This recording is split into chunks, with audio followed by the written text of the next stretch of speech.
महाशिवरात्रि की रात को सनातन परंपरा में सिर्फ एक त्योहार नहीं बल्कि एक ऐसी आध्यात्मिक ऊर्जा का समय माना जाता है जब मनुष्य और दिव्य चेतना के बीच की दूरी बहुत कम हो जाती है। कहा जाता है कि इस रात भगवान शिव की कृपा सबसे अधिक सहज रूप से प्राप्त होती है। इसलिए सदियों से साधु संत, ऋषि मुनि और सामान्य भक्त भी इस रात जागरण, ध्यान और प्रार्थना करते आए हैं। लेकिन एक सवाल हमेशा लोगों के मन में रहता है, क्या सच में महाशिवरात्रि की रात कोई ऐसा विशेष कार्य है जो हमारी मनोकामनाओं को भगवान शिव तक पहुंचा सकता है? क्या आधी रात की प्रार्थना में कोई विशेष शक्ति होती है? आज हम इसी रहस्य को समझने की कोशिश करेंगे। महाशिवरात्रि का अर्थ है शिव की महान रात। पुराणों में वर्णन मिलता है कि ये वो रात है जब ब्रह्मांड की ऊर्जा स्थिर और शांत अवस्था में होती है। योगियों के अनुसार ये रात ध्यान के लिए सबसे अनुकूल समय होती है, क्योंकि पृथ्वी की ऊर्जा का प्रवाह ऊपर की ओर होता है। यही कारण है कि इस दिन जागरण को इतना महत्वपूर्ण माना गया है। जब पूरा संसार सो रहा होता है, तब साधक जागकर अपनी चेतना को ऊंचा उठाने की कोशिश करता है। एक पौराणिक कथा के अनुसार इसी रात भगवान शिव ने तांडव किया था, जो सृष्टि के निर्माण और विनाश के संतुलन का प्रतीक है। एक अन्य कथा में कहा गया है कि इसी रात भगवान शिव और माता पार्वती का विवाह हुआ था। इसलिए ये रात प्रेम, समर्पण और संतुलन का भी प्रतीक मानी जाती है। इन सभी मान्यताओं के पीछे एक गहरी आध्यात्मिक सोच छिपी है। ये रात हमें अपने भीतर झांकने और अपनी कमजोरियों को छोड़ने का अवसर देती है। अब बात करते हैं उस विशेष समय की जिसे आध्यात्मिक रूप से सबसे शक्तिशाली माना जाता है, रात के 12 बजे का समय। कई साधक मानते हैं कि ये समय दिन और रात के बीच का एक सूक्ष्म बिंदु होता है, जब मन सबसे शांत अवस्था में होता है।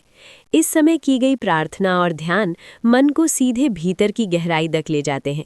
यही कारण है कि मंदिरों में महाशिवरात्रि के दिन मध्य रात्रि में विशेष पूजा और अभिषेक किया जाता है।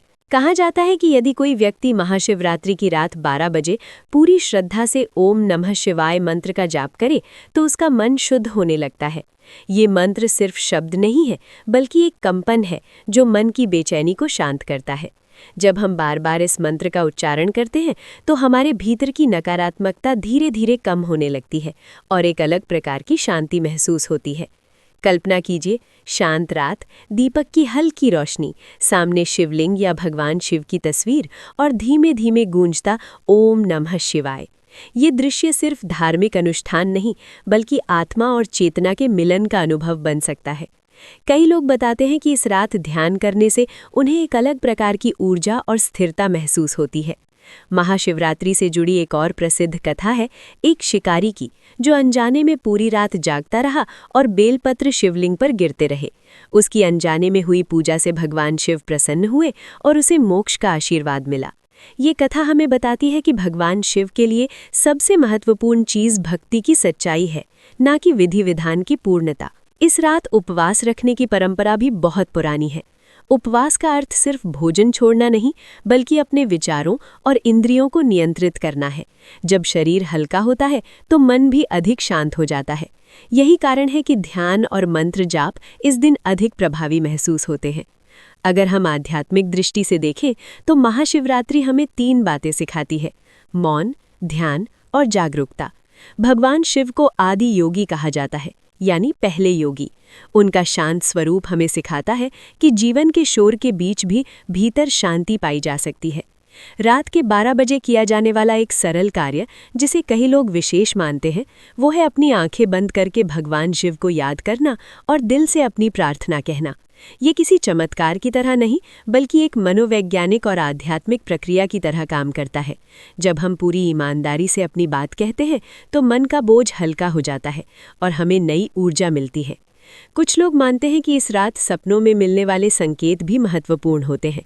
ये मान्यता वैज्ञानिक रूप से सिद्ध नहीं है, लेकिन आध्यात्मिक परंपराओं में इसे आत्म संवाद का रूप माना जाता है। जब मन शांत होता है तो हमारे भीतर की आवाज़ स्पष्ट सुनाई देती है। महाशिवरात्रि का असली संदेश शायद यही है कि भगवान शिव किसी दूर स्थान पर नहीं, बल्कि हमारे भीतर की चेतना में मौजूद हैं।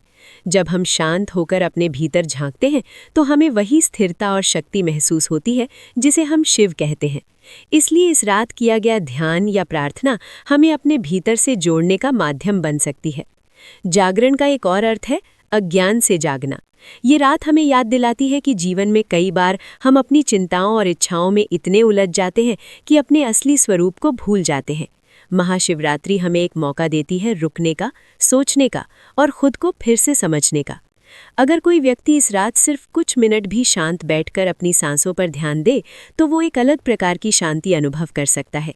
ये शांति ही भगवान शिव का सबसे बड़ा आशीर्वाद मानी जाती है, क्योंकि जब मन शांत होता है तो निर्णय स्पष्ट होते हैं और जीवन का मार्ग सरल लगने लगता है। महाशिवरात्रि की रात को कई लोग जीवन में नई शुरुआत का प्रतीक भी मानते हैं। जैसे भगवान शिव विनाश और सृजन दोनों के देवता हैं, वैसे ही ये रात हमें अपनी बुरी आदतों और नकारात्मक विचारों को छोड़कर नए संकल्प लेने का अवसर देती है। अंत में ये समझना जरूरी है कि महाशिवरात्रि का चमत्कार किसी बाहरी घटना में नहीं, बल्कि हमारे भीतर होने वाले परिवर्तन में छिपा है। जब हम श्रद्धा, धैर्य और सच्चाई के साथ भगवान शिव को याद करते हैं, तो धीरे धीरे हमारा दृष्टिकोण बदलने लगता है। यही परिवर्तन जीवन को बेहतर बनाता है। तो इस महाशिवरात्रि, जब रात के 12 बजे हो और चारों ओर शांति हो, बस कुछ पल आंखें बंद करके ओम नमः शिवाय का जाप करें और अपने दिल की बात भगवान शिव से कहें।